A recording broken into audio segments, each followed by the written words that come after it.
فی شان حبیبہ مخبرا و آمرا ان اللہ و ملائکتہ یصلون علی النبی یا ایھا الذین آمنوا صلوا علیہ وسلموا تسلیما اللہم صل علی سیدنا و مولانا محمد معدن الجود والکرم وعلی آلہ و اصحابہ وسلم۔ تمام حمد و ثنا، تعریف و توصیف اللہ جل مجدہ الکریم کی ذات بابرکات کے لیے، جو خالق کائنات بھی ہے اور مالک شاشیہات بھی۔ اللہ جل وعلا کی حمد و ثنا کے بعد رسول رحمت، شفیع معظم، نبی محتشم، حضور ختم المرتبت صلی اللہ علیہ وآلہ وسلم کے حضور ناز میں اپنی عقیدتوں، ارادتوں اور محبتوں کا خراج پیش کرنے کے بعد واجب الاحترام، ذوی الاحتشام، معزز و مکرم سامعین، خواتین و حضرات، السلام علیکم ورحمۃ اللہ وبرکاتہ۔ کتاب رحمت قرآن مجید سے جو کلمات تلاوت کیے، ان میں فرمایا گیا قد افلح من تزکا، کامیاب وہ ہوا جس نے اپنے من کو ستھرا کر لیا، اپنے باطن کی صفائی کی، اپنے دل کو پاک کیا، اندر کے میل اتارے اور باطن کی پاکیزگی کا سامان کیا۔ ہم اپنے ظاہر کو تو مل مل کے دھوتے ہیں، لباس پہ بھی بہت توجہ رہتی ہے، ہم تو اپنے لباس کی کریز بھی خراب نہیں ہونے دیتے، لیکن دل ہمارے میلے ہیں، حسد کے غبار سے اٹے ہیں، بغض، کینے اور نفرتوں کی غلاستیں ہمارے دل نگر میں ہیں۔ کوئی جھاڑو لے کر ادھر بھی آئیں اور اپنے من کی پاکیزگی کا سامان کریں۔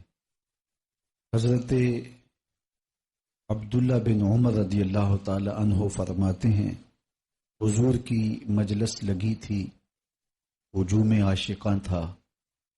آقا کریم نے فرمایا، جنتی دیکھنے کا شوق ہے تو دروازے پہ دیکھو، جو پہلا شخص مسجد میں داخل ہوگا وہ جنتی ہوگا۔ ہم نے دیکھا تو ایک بزرگ تشریف لائے، تازہ آثار وضو ان کے چہرے پہ نمایاں تھے اور بائیں ہاتھ میں جوتا پکڑا ہوا تھا۔ اگلا دن آیا تو پھر حضور نے فرمایا کہ جنتی دیکھنے کا شوق ہے تو دروازے پہ دیکھو۔ ہمارے دل میں آیا کہ دیکھیے آج کون سا خوش نصیب شخص ہے، تو دیکھا کہ کل والے بزرگ ہی تشریف لائے، تازہ آثار وضو ان کے چہرے پہ حویدہ تھے اور بائیں ہاتھ میں جوتا پکڑا تھا۔ تیسرا دن ہوا تو حضور نے پھر فرمایا، جنتی کو دیکھنے کا شوق ہو تو دروازے پہ دیکھو، تو وہی بزرگ اسی حالت میں تشریف فرما ہوئے۔ مجلس برخاست ہوئی تو لوگ گھروں کو چلے تو میں ان بزرگوں کے پیچھے چل پڑا۔ میں نے کہا کہ میری والد گرامی سے کچھ شکر رنجی سی ہو گئی ہے، تو آپ مجھے 3 دن تک اپنے پاس رکھ لیں گے؟ انہوں نے کہا کوئی حرج نہیں، آ جاؤ۔ فرماتے ہیں میری لالچ یہ تھی کہ میں دیکھوں یہ عمل کون سے کرتے۔ 3 دن میں نے ان کے ساتھ گزارے۔ رات ہوئی تو انہوں نے مجھے بستر بچھا دیا، خود بھی لیٹ گئے۔ میں چادر اوڑھ کے تاثر یہ دیا کہ میں سو رہا ہوں، لیکن حقیقت میں میں سویا نہیں تھا۔ میں اس طاق میں تھا کہ دیکھوں کہ یہ اعمال کون سے کرتے ہیں، نوافل کس طرح پڑھتے ہیں، لیکن وہ ساری رات سوئے رہے۔ صرف یہ تھا کہ جب کروٹ بدلتے تھے تو رب کا نام پکارتے تھے۔ صبح ہوئی، نماز فجر پڑھی، ناشتہ کیا، باغ میں چلے گئے، ظہر ہوئی، عصر پڑھی، مغرب عشاء ہوئی، پھر رات آئی تو میں نے سوچا ہو سکتا ہے کل میری وجہ سے معمولات ترک کر دیے ہوں، تو آج میں دھیان میں رہوں گا، تو میں پھر طاق میں رہا، لیکن ساری رات پھر انہوں نے سو کے گزار دی۔ تیسرا دن آیا تو پھر رات آئی تو میں نے دیکھا کہ وہ پھر ساری رات سوئے رہے. صرف یہ جب کروٹ بدلے تو اللہ کا نام لیں. خیر صبح ہوئی تو میں نے ناشتے پہ انہیں کہا کہ میری ابا جی سے کوئی لڑائی نہیں ہوئی تھی. میں تو اس لالچ میں آپ کے پاس آیا تھا کہ میں دیکھوں کہ آپ کے اعمال کیا ہیں، شب کی عبادتیں کیسی ہیں. چونکہ میں نے حضور سے سنا جنتی دیکھنے کا شوق ہے تو دروازے پہ دیکھو، اور 3 دن آپ ہی تشریف فرما ہوتے رہے. تو میں تو اس غرض سے آپ کے پاس آیا تھا اور 3 دن گزارے، لیکن مجھے تو کچھ نہیں ملا. وہی معمول کے اعمال خیر ہیں جو میں کرتا ہوں اور وہی معمولات آپ کے ہیں. وہ بزرگ فرمانے لگے کہ تمہاری وجہ سے میں نے کوئی عمل چھپایا بھی نہیں، ترک بھی نہیں کیا. وہی میرے معمولات ہیں جو تم نے دیکھے، لیکن تم نے بھی 3 دن محنت کی ہے. میرا ایک عمل ہے جو تم نہیں دیکھ سکے، تو چلو میں تمہیں وہ خود بتا دیتا ہوں. تو وہ بزرگ کہنے لگے اے عبداللہ بن عمر، یہ جو میرے سینے میں رکھا ہوا دل ہے نا، اس میں کسی مومن کا بغض نہیں ہے. جب ہمارے دل مصفہ ہوں گے، دل مزکہ ہوں گے، دل حسد، بغض، کینے اور نفرت کی کدورت سے پاک ہوں گے تو جنت کے راستے آسان ہوں گے. ہماری پریشانی یہ نہیں ہے کہ ہم سکھی نہیں ہیں. ہماری پریشانی یہ ہے کہ ہمارے ہمسائے کو یہ آسودگیاں کیوں مل گئیں، ہمارے رشتہ دار خوشحال کیوں ہیں. ہم دوسروں کے سکھ کو دیکھ کر کے خود دکھی ہو جاتے ہیں، اور حسد، کینے، نفرتیں کبھی شریکہ برادری کے نام سے، کبھی کسی نام سے ہمارے اندر پلتے رہتے ہیں، اور ہم اپنے آپ کو ایک عجیب اذیت میں مبتلا کیا ہے، اور ہمارے دل بغض، حسد، کینے اور نفرت کی آگ میں جل رہے ہیں. اپنے دلوں کو پاک کیجئے، دلوں کی صفائی اور ستھرائی کا خیال رکھیے. یہ دل میلا نہ ہونے پائے. ظاہر کو تو مل مل کے دھوتے ہیں، چہرے کو کتنی مرتبہ دھوتے بھی ہیں، سوار کے بھی رکھتے ہیں، لیکن دل کی طرف کبھی ہماری توجہ نہیں ہوئی. باہو علیہ رحمہ نے کہا تھا دل کالے نالوں منہ کالا چنگا، جے کو یہ رمز پچھانے ہو.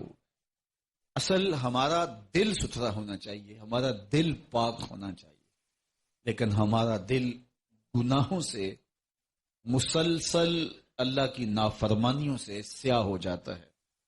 روایت میں آتا ہے کہ جب کوئی شخص گناہ کرتا ہے تو اس کے دل پر ایک سیاہ داغ لگ جاتا ہے. اگر وہ اپنے دل کو صاف کر لے، دل کو پاک کر لے، توبہ کے ذریعے سے ندامت، شرمندگی کا اظہار کرے اللہ کے حضور، تو پھر اس کا دل مصفہ اور مزکہ ہو جاتا ہے. لیکن اگر وہ مسلسل گناہ پہ گناہ کرتا ہے تو پھر دل سیاہ ہو جاتا ہے. اس سیاہی سے اللہ کی پناہ مانگنی چاہیے کہ ہمارا دل کہیں سیاہ نہ ہو جائے، کیونکہ جب دل پہ گناہ کا داغ لگتا ہے اس کو دھو لیا جائے تو دل مصفہ ہو جائے گا. لیکن اگر توبہ نہ کی جائے، رجوع اللہ نہ کیا جائے، تو ایک گناہ کے بعد دوسرا گناہ، اس کے ساتھ تیسرا گناہ، حتیٰ کہ دل میلا ہو جائے گا. دل پر لگا ہوا ایک داغ تکلیف دیتا ہے اور انسان اس کی تلافی کی کوشش کرتا ہے، لیکن جب دل داغ ہو جائے تو پھر کوئی فرق نہیں پڑتا. یہ سفید چادر بچھی ہے، اس پہ ایک نشان بھی سیاہی کا ہو تو آپ کو جو ہے وہ عجیب لگے گا، لیکن جب یہ داغ ہو جائے تو کوئی نئی سیاہی آپ کے لیے پریشانی کا باعث نہیں ہوگی. تو دل پر جب سیاہیاں لگ جاتی ہیں اور دل سیاہ ہو جاتا ہے تو پھر گناہ پہ گناہ انسان کو آزردہ نہیں کرتا، بے چین نہیں کرتا، اس لیے کہ دل ہی سیاہ ہو چکا ہے. حضرت میاں صاحب نے اپنے انداز میں اس کو بیان کیا کہ جب تو آیا تھا اس دنیا پہ تو تیرے ضمیر کی چادر پر ایک داغ بھی نہیں تھا، لیکن تو نے اس سفید چادر کو میلا کر لیا. چٹی چادر پھمڑا والی تے داغ نہ لاویں جڑیاں، پھر نہ آکھی حشر دہاڑے حال ربا کی بنیا. تو یہ سفید چادر تھی، اس کو زخمی کر لیا، اس کو داغ داغ کر لیا. فرمایا گیا کہ مومن جب گناہ کرتا ہے تو اس کی کیفیت یہ ہوتی ہے جیسے وہ پہاڑ تلے آ گیا اور ابھی اس کے اوپر گر جائے گا اور کہیں کچل نہ دے. وہ جلدی سے تلافی کرتا ہے، توبہ کرتا ہے. اور منافق کی کیفیت یہ ہوتی ہے کہ جب وہ گناہ کر بیٹھے تو ایسے محسوس کرتا ہے جیسے بدن پہ مکھی بیٹھی تھی اور اس کو اڑا دیا. ایک دن میں سویر سے لے کر شام تک کتنی نمازیں چھوڑی، کتنی بار نگاہیں بھٹکی، کتنی مرتبہ خیال بہکے، سوچوں نے آوارگی کی، زبان نے جھوٹ بولا، کبھی گالی دی، کبھی غیبت، کبھی چغلی، کبھی کسی کی بدخواہی. لیکن شام کو چین کی نیند سو گئے.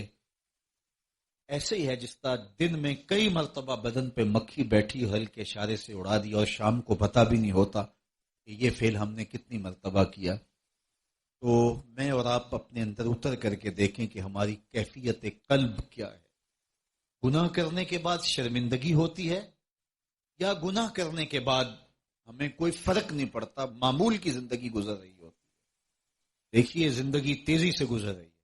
جو کل جوان تھے آج بوڑھے ہو گئے، جو آج جوان ہیں کل بوڑھے ہوں گے. اور یہ مجھے اور آپ کو یقین نہیں ہے کہ وہ بوڑھے ہوں گے بھی کہ یا نہیں. موت تو راستے میں کھڑی ہے اچانک ہاتھ لگا کے، اور کسی وقت بھی ہمیں اچک لے اور ہمیں کوئی فرار کا راستہ نہیں ملے گا. تو اس لیے میں کہیں اور آپ کہیں ساری زندگی ضائع نہ کر بیٹھیں، اور آنکھیں جب بند ہوں پھر آنکھیں کھلے، پھر فائدہ کوئی نہ ہو. ہم اپنے اندر ابھی اتر کے دیکھیں کہ ہماری کیفیت باطن کیا ہے. گناہ کرنے کے بعد شرمندگی ہوتی ہے، بے چینی کی کیفیت ہوتی ہے، یا سویر سے شام تک ڈٹائی کے ساتھ جرم، گناہ، بد زبانیاں اور نظروں کی ناپاکیزگیاں اور خیالوں کی غلاستیں، لیکن اس کے باوجود ہم چین کی نیند سو جاتے ہیں. تو پھر یہ علامت نفاق بتائی گئی ہے کہ گناہ کرنے کے بعد وہ ایسے محسوس کرتا ہے جیسے بدن پہ کوئی مکھی بیٹھی اور ہلکے اشارے سے اڑا دیا. تو یہ دل سیاہ ہو جائے تو پھر پلے کچھ نہیں رہتا ہے. اللہ کی پناہ مانگو دل کی سیاہی سے کہ دل کہیں سیاہ نہ ہو جائے. دل کی مکمل سیاہی خیر اور شر کی تمیز اٹھا دیتی ہے.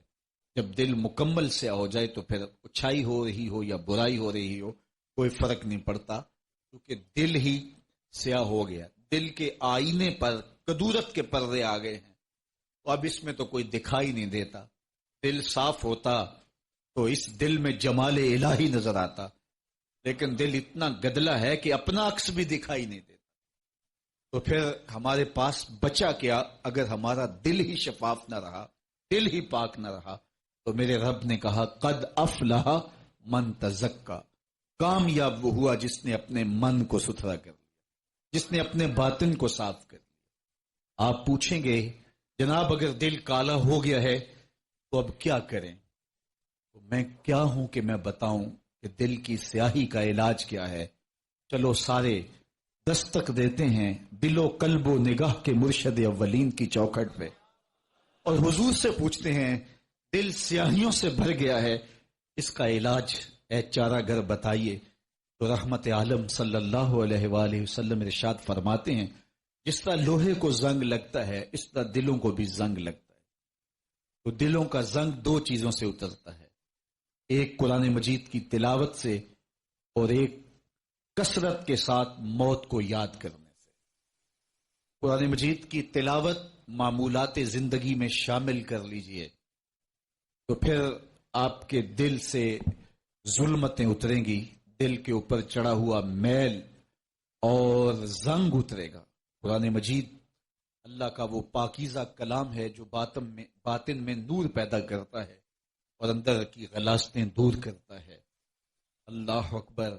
فرمایا کہ یہ وہ اللہ کی لٹکتی ہوئی رسی ہے جس کا ایک سرا تمہارے ہاتھ میں ہے، دوسرا سرا تمہارے رب کے دست قدرت میں.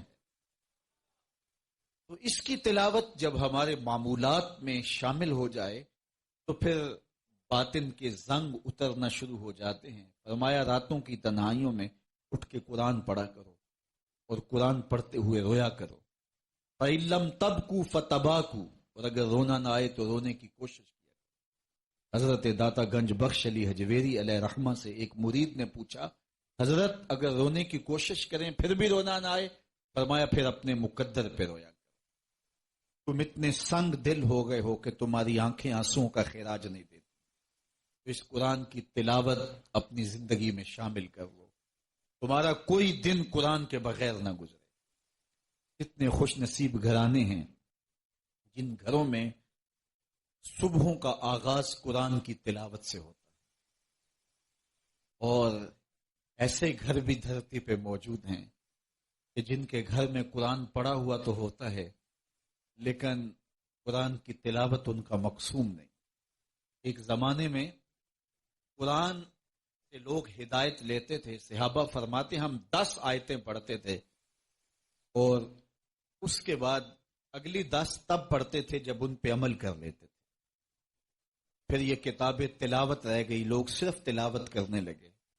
اب تلاوت بھی موقوف ہو گئی، کتاب زیارت رہ گئی، اور بہت سارے تو اس زیارت سے بھی محروم ہیں. تو یہ کتاب جب ہمارے معمولات زندگی میں شامل ہوگی تو دلوں کا زنگ اترے. دوسری بات، میرے اور آپ کے آقا و مولا نے ارشاد فرمایا، دلوں کا زنگ اتارنے کے لیے کثرت کے ساتھ موت کو یاد کرو. ایک مقام پہ ارشاد کیا، لذتوں کو توڑنے والی کو یاد کرو. عرض کی یا رسول اللہ وہ لذتوں کو توڑنے والی کیا ہے؟ قال الموت، فرمایا موت. جب موت کو یاد کرو گے تو امیدیں قلیل ہو جائیں گی، آرزوؤں اور تمناؤں کو لگام دی جا سکے گی. لیکن اگر موت آپ کے نقشے میں نہیں ہے تو پھر آرزویں بے قابو ہوں گی، خواہشیں آوارہ ہوں گی، اور زندگی کی مقصدیت ہاتھ میں کبھی نہیں آئے گی. میں اور آپ اپنی زندگی کی منصوبہ بندی کے اندر ذرا موت کو بھی جگہ دیں. ویسے تو وہ جگہ اپنی خود بناتی ہے، یہ ایک ایسی حقیقت ہے جو اپنا آپ خود منواتی ہے. موت کا آج تک کسی نے انکار بھی نہیں کیا.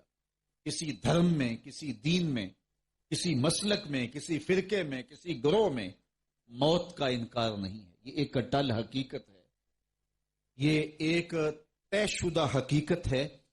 اور موت جب آتی ہے تو ایک لمحے کا تقدم اور تاخر نہیں ہوتا. تو یہ اپنا وجود خود منوانا جانتی ہے. لیکن کیا فائدہ جب سب کچھ ہاتھ سے نکل جائے.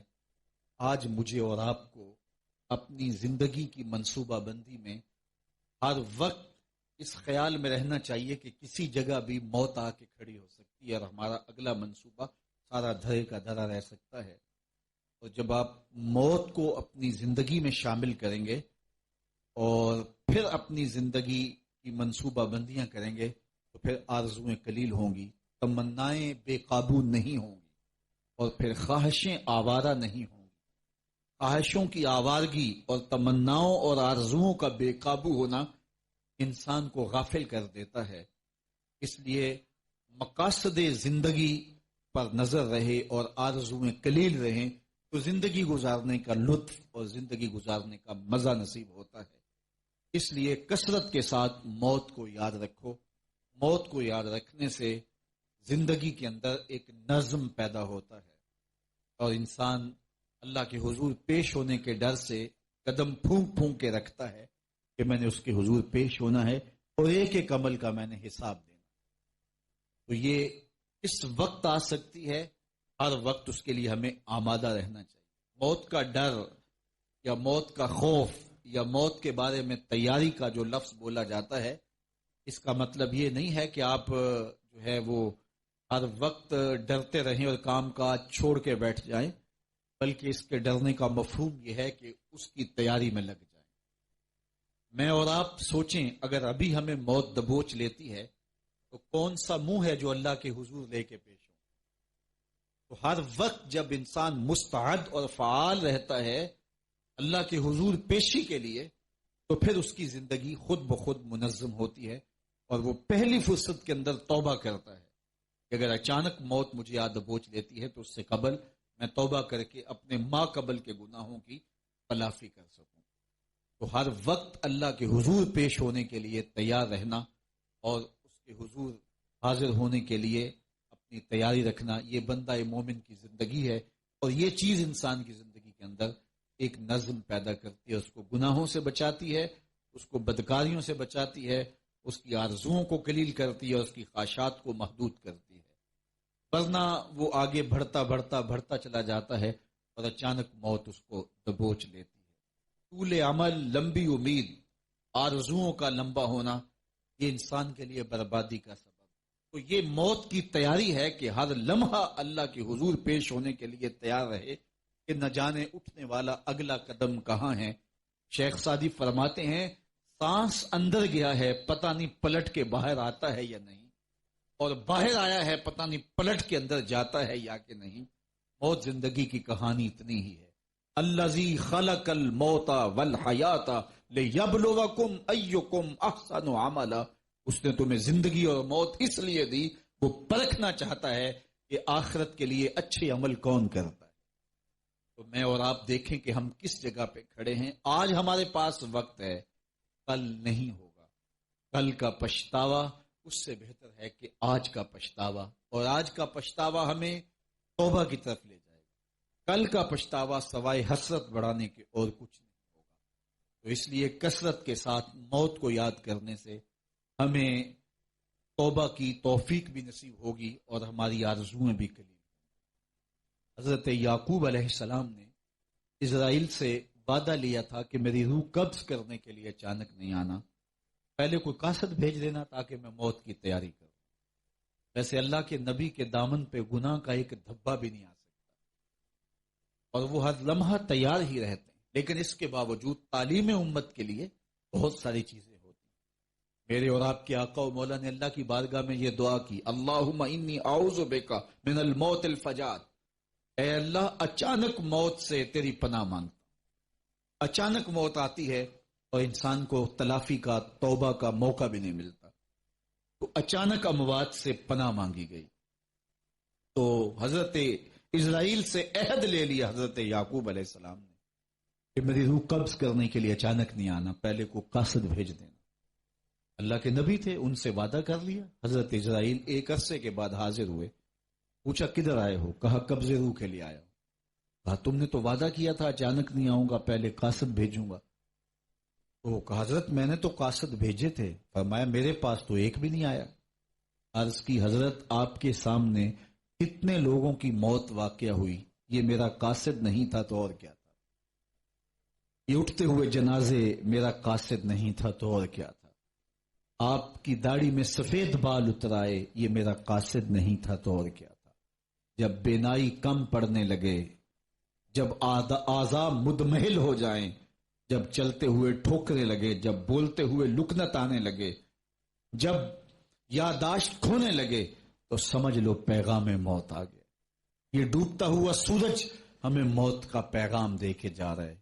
دیکھو کیسا بھنک پن تھا، کیسی دوپہر تھی، کیسی کرنوں کی تمازت اور حدت، شدت اور گرمی تھی. لیکن آج درد غروب سے زرد ہوا جا رہا ہوں. اتنی بڑی کائنات، اتنا بڑا منبع نور کا جو آسمان کے اوپر جگمگا رہا ہوتا ہے، درد غروب سے وہ بھی زرد ہو جاتا ہے. دیگر تے دن گیا محمد اوڑک نو ڈوب جانا. تو یہ ہمیں پیغام دیتا ہے میاں تم بھی جا رہے ہو. یہ پھیلے ہوئے قبرستان بتاتے ہیں. حضرت سیدنا غوث اعظم رضی اللہ تعالیٰ عنہ فرماتے ہیں جاؤ قبرستانوں میں جا کے دیکھو کیسے کیسے حسینوں کی مٹی خراب ہو رہی ہے. جو بدن پہ چٹکی بھی نہیں پڑنے دیتے تھے مٹی کی، آج ان کے کفن بھی تار تار ہو گئے.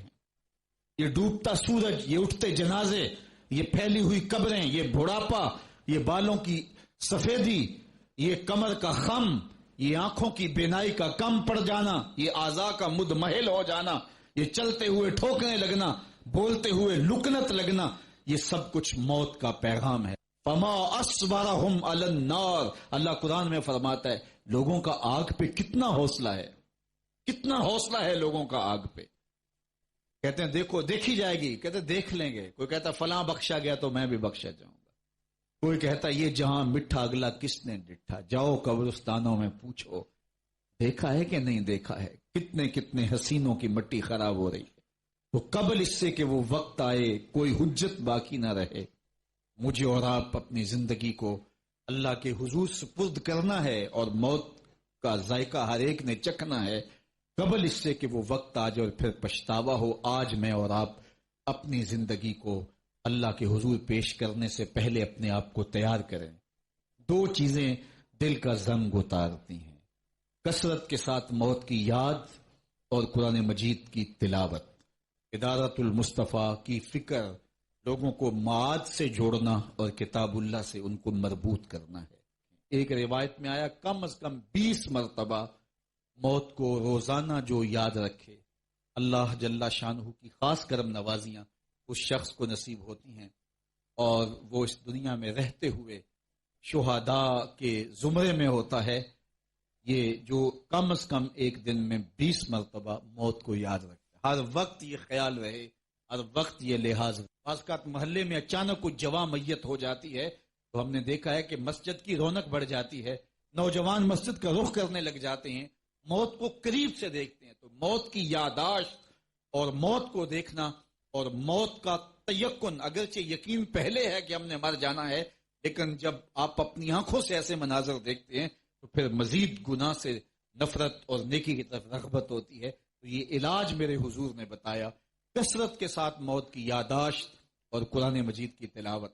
اور اگر یہ دونوں جڑ جائیں، موت کی یاداشت بھی ہو، قرآن مجید کی تلاوت بھی ہو، تو پھر فرمایا دل پاک ہوگا، دل کے زنگ اتریں گے، دل کے جو ہے وہ رنگ بدلیں گے. دل کا زنگ اتر گیا، دل مصفہ ہو گیا، تو پھر دل کے آئینے میں جمال حبیب بھی دکھ